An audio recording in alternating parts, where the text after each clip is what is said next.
श्री शिवाय नमस्तु। महाराज दुनिया के लोग नहीं समझते कि शंकर पर जल चढ़ाने का क्या लाभ है। शिव महापुराण कहती है, अगर एक दिन शिव महापुराण की कथा कहती है, मंगलवार को अगर शिव जी के मंदिर में, शंकर के मंदिर में जाकर एक लोटा पानी चढ़ाया जाता है तो हमारे कार्य में उन्नति होती है। कोई व्यापार नहीं चलता हो, दिक्कत आ रही हो तो हनुमान जी के दूसरे नंबर का भाई गतिमान का स्मरण करो।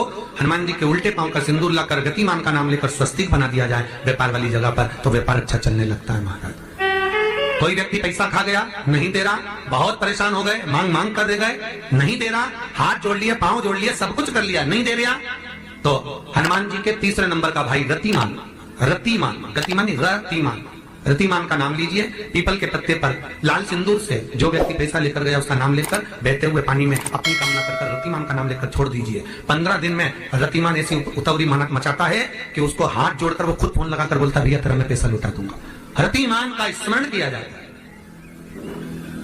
रतिमान, ध्यान दीजिएगा, हनुमान का एक स्मरण, पंचमुखी हनुमान का एक भाव।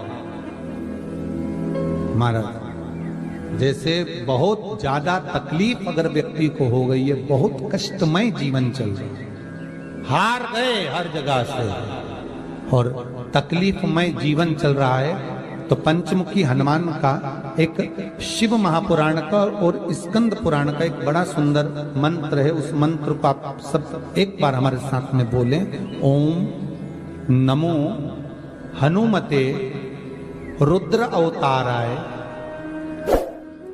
सर्व शत्रु संहारणाय सर्व रोग हराय सर्व वशीकरणाय रामदूताय स्वाहा। बस इस मंत्र को हाथ में काली तिल लेकर, एक जौ लेकर और गूगल लेकर, थोड़ा सा उसमें गाय का घी डालकर, कंडे को या अग्नि को जलाकर इस मंत्र का 11 बार 21 बार जाप कर कर अपनी कामना कर कर छोड़ दीजिए। कैसा भी रोग हो, बीमारी हो, कष्ट हो, दुख हो, तकलीफ हो, 21 दिन के अंदर वो आनंद आना प्रारंभ कर देता है। इस मंत्र, स्कंद पुराण का, शिव महापुराण का ये मंत्र मूल पंचमुखी हनुमान सुख दे। और एक और चीज याद रखिए महाराज, यदि कोई काम के लिए जा रहे हो, कोई व्यापार के लिए जा रहे हो या नौकरी करने के लिए जा रहे हो और लगी नहीं रही, बहुत तकलीफ पा रहे हो, सर्विस ही नहीं लग रही, बहुत कष्टमय हो गया, तो निवेदन करूंगा 5 पीपल के पत्ते पर बेसन के 5 लड्डू घर में बने हुए, गाय के घी के 5 लड्डू रख लो। उस लड्डू के बीचों बीच एक आटे का दिया और उसमें तिल्ली का तेल डालकर इसी मंत्र का प्रयोग कर कर पंचमुखी हनुमान का किसी भी हनुमान के मंदिर में जाकर, दक्षिण मुखी हनुमान के मंदिर में जाकर उसको रख कर आ जाइए। इसके बाद आप उस काम के लिए जाइए, आपका काम सफल हो जाएगा। आपको किसी को नहीं कहना पड़ेगा, कि हाथ जोड़ना नहीं पड़ेगा, किसी के पांव नहीं पड़ना पड़ेंगे, तुरंत काम होगा। बस इस मंत्र का स्मरण कर कर पंचमुखी हनुमान का भूतेश्वर जो मंत्र है वो सुख देने वाला। पूरे घर में वास्तु के हिसाब से केवल एक दीवार ऐसी होती है जहां पर हनुमान जी का चित्र लगाया जाए।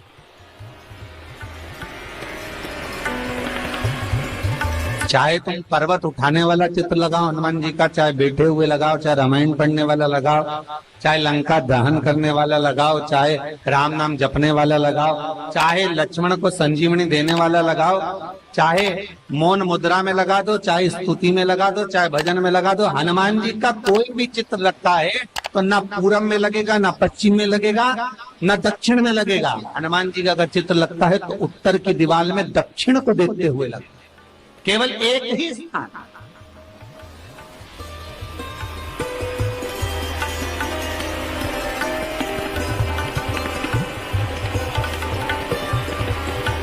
जैसे पूर्वजों के चित्र को, पितरों के चित्र को, गए हुए हमारे जीवों के चित्र को दक्षिण में विराजमान किया जाता है, उसी तरह हनुमान को उत्तर में विराजमान कर कर दृष्टि दक्षिण में कर दी।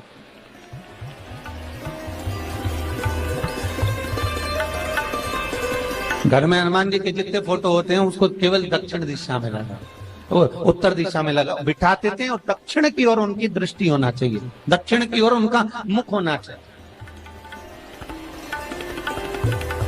क्यों?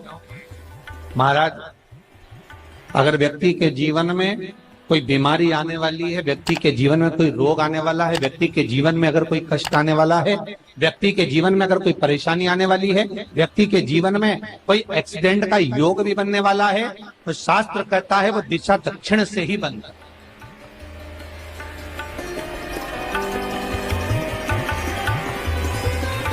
ये दक्षिण जो दिशा है ये यम की दिशा। यहाँ संपूर्ण परिवार के साथ यमराज अपने आनंद में निवास करते। और जब हमारे घर में, हम ये नहीं कह रहे कि आप हनुमान जी का फोटो लगाओ, हम ये भी नहीं कह रहे, आपके घर में हो और आपने अगर विराजमान कर रखा है किसी दिशा में, तो हमारा तो निवेदन रहेगा, अभी तक आपने अगर जैसा रखा, पर एक बार दिशा बदल कर देखना कि रोग, बीमारी, कष्ट, दुख, तकलीफ में आपको लाभ मिला कि ना।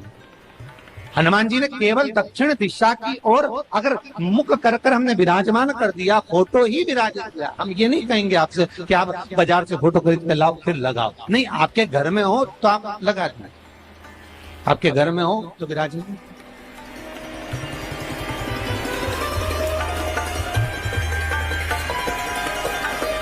अच्छा, कितनी विपरीतता है वो भी आप जरा जानिएगा महाराज, कि शंकर भगवान के ऊपर जो जल चढ़ाया जाता है उसकी जलाधारी उत्तर में जाता है महाराज। भगवान शिव का जो जल जा रहा है वो उत्तर की ओर जा, और हनुमान जी को उत्तर में विराजमान कर मुख दक्षिण की ओर कर। क्यों? प्रबल दिशाओं में उत्तर और दक्षिण महाराज, ये जो दो दिशाएं, इनको साधने के लिए कोई देवता आगे नहीं। अगर इन दिशाओं को कोई साधने वाला है तो केवल एक देवाधिदेव महादेव ही हो सकता। काल का हरण करने वाला वो महाकाल ही हो सकता। शंकर का ही एक अवतार है हनुमान जी महाराज, रुद्र अवतार महाराज। हनुमान जी से कहा तुम दक्षिण की ओर दिशा पर संभालिए, शिव जी कहते हैं मेरा जल जब उत्तर की ओर जाएगा तो इस दिशा को मैं संभालूं, चिंता ना करिए। जो स्मरण करने वाला होता है, भजन करने वाला होता है, कीर्तन करने वाला होता है, नाम जाप करने वाला होता है, उसका भी शास्त्र विधान कहता है, उसका भी व्याख्यान वर्णन करता है कि जैसे एक दिशा के रूप में हनुमान जी महाराज को विराजमान कर दक्षिण की दिशा पर हम विजय पर, अर्थात रोग पर, बीमारी पर, कष्ट पर, तकलीफ पर हम विजय प्राप्त कर सकते। ऐसा नहीं कि ऐसा कोई रोग नहीं जिसकी दवा नहीं है, पर जब तक भगवान की कृपा नहीं होगी तब तक कोई औषधि मिल सकती नहीं, कुछ प्राप्त नहीं हो सकता।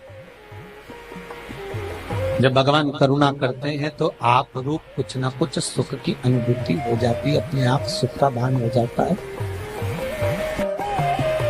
तो जैसे दक्षिण का जो स्वामी तत्व है, दक्षिण पर जो दृष्टि देने वाला श्री हनुमान जी महाराज है, इसलिए हनुमान जी को उत्तर की दीवार पर विराजमान कर उनका मुख दक्षिण की ओर रखा जाता है। वास्तु शास्त्र के हिसाब से, वास्तु नियमों के हिसाब से सारे फोटो कहीं पर भी लगा सकते हो, पर हनुमान जी का अगर फोटो तुम्हारे घर में है, हनुमान जी अगर तुम्हारे घर में विराजमान है, हनुमान जी का चित्र तुम्हारे घर में विराजमान है, तो उसका मुख दक्षिण का होगा, तो रोग, बीमारी, तकलीफ, कष्ट ये सब दूर हटते।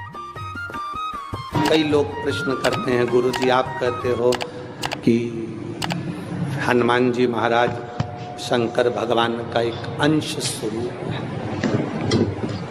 एक अंश। पूरी शिव महापुराण की कथा को उठाकर देखिए, स्कंद पुराण को, मत्स्य पुराण को, कूर्म पुराण को उठाकर देखिए। एक बाणासुर का चरित्र और एक श्री हनुमान जी महाराज का चरित्र बहुत सुंदर। शिव का एक अंश माता अंजना के तप साधना से शिव की प्रागट्यता और शंकर भगवान की प्रागट्यता से शंकर का स्वरूप प्रकट हो। इसीलिए तो कहते हैं शंकर सुमन केसरी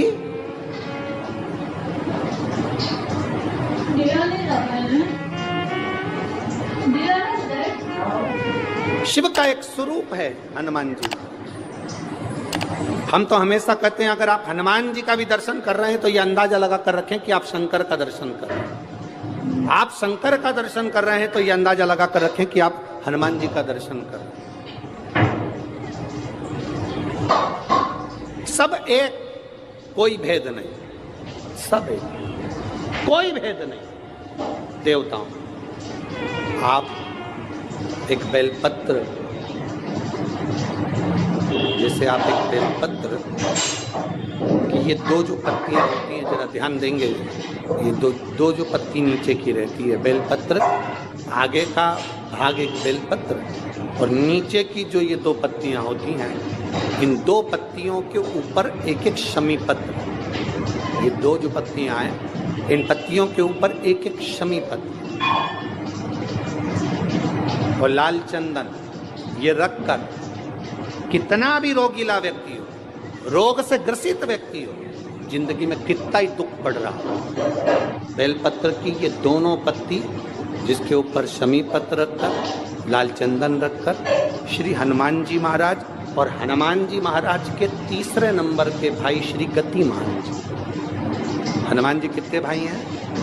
6। उसमें हनुमान, रतिमान, प्रतिमान, मतिमान, गतिमान, तो जो नीचे के क्रम में आते हैं श्री गतिमान जी, उन गतिमान जी और हनुमान जी का नाम लेकर जो शिवलिंग के ऊपर समर्पित कर देता है, रोग का निवारण होता ही है, रोग मुक्ति होती है। मंगल का प्रदोष निकाल कर रख लो कि मंगल का प्रदोष इस दिन पड़ रहा है, मंगल की त्रयोदशी तिथि पड़ रही है, प्रदोष व्रत मंगलवार का पड़ रहा है।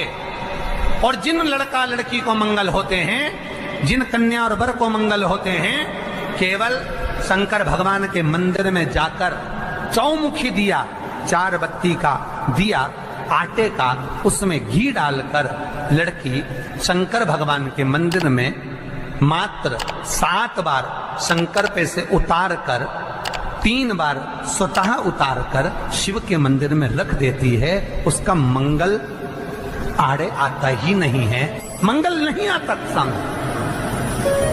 मंगल प्रदोष व्रत का इतना महत्व है महाराज। जब जिस महीने में जो प्रदोष पड़ा करे, जब प्रदोष पड़े, बन सके 1 बेलपत्र, बन सके 5 बेलपत्र, शमी पत्र, हरे मूंग,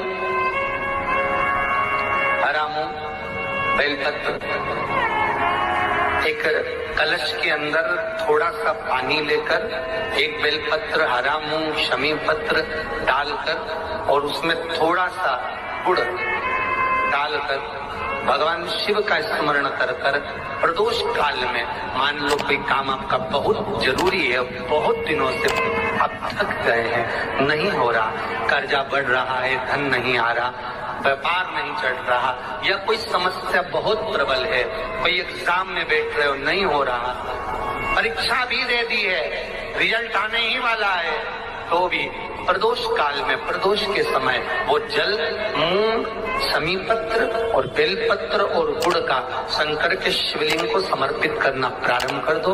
2 या 3 प्रदोष करोगे, बाबा आपकी मनोकामना शीघ्र पूर्ण कर देगा।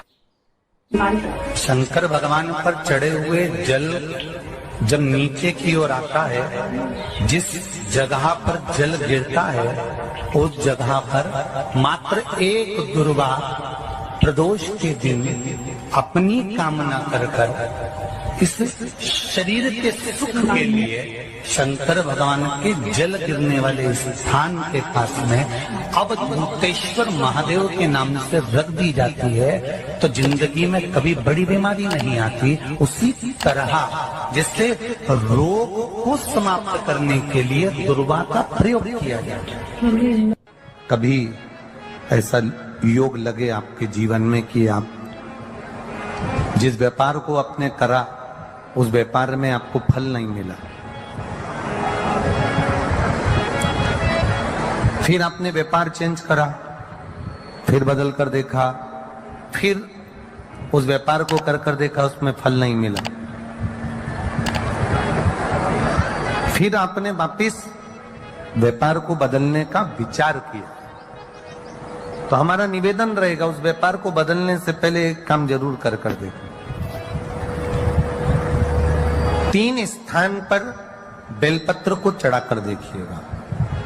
अगर आपको लगे कि मैंने व्यापार बदल लिया, एक बार बदला, कई लोग ऐसे भी होते हैं जो पैसा इकट्ठा करते हैं, धन एकत्रित करते हैं, और कोई व्यापार ऐसा कर लेते हैं जिस व्यापार में धन चले जाता है तो वो धन वापिस नहीं आता, वो व्यापार का धन वापिस नहीं आता। तो बड़े दुखी होता है कि भाई मेरा गया हुआ पैसा नहीं आ रहा, मैं बड़ा कष्ट में हूं, मेरा खुद का ही आ जाए ना तो मैं निहाल हो जाऊं, मेरा अपना ही नहीं आ रहा जो गया हुआ है, तो मैं क्या वर्णन करूं उसको, क्या।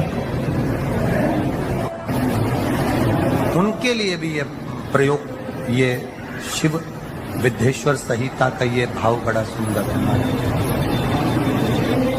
आप व्यापार पर व्यापार बदल कर देख लिए, धन भी हमारा कहीं डूब गया, आ नहीं रहा है, तो प्रयास करना 3 स्थान पर चढ़ाई गई बेलपत्र हमें सुख का अनुभव करा दे। बहुत ध्यान लगाइए। पहला,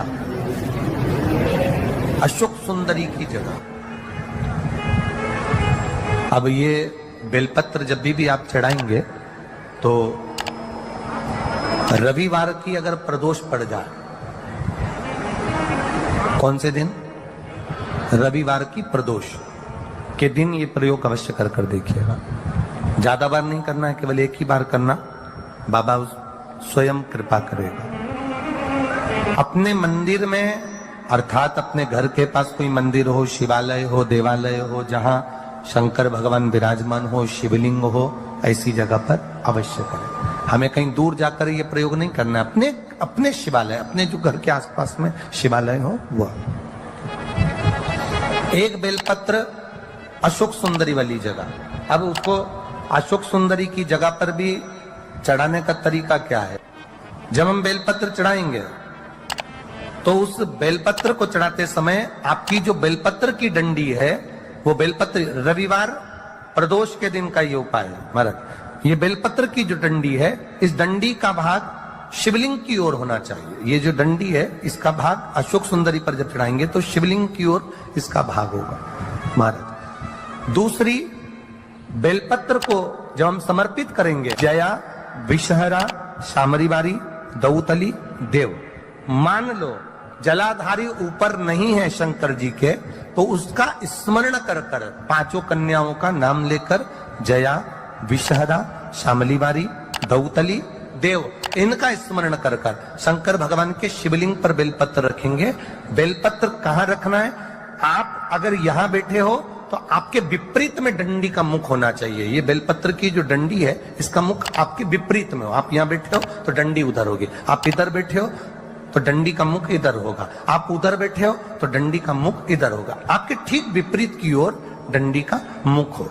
ये 2 जगह बेलपत्र समर्पित करने के बाद तृतीय बेलपत्र शिवलिंग की जो जलाधारी है, जहां पर भगवान शंकर का शिवलिंग रखा है, वहां स्पर्श कराकर, केवल छुआना है, स्पर्श कराकर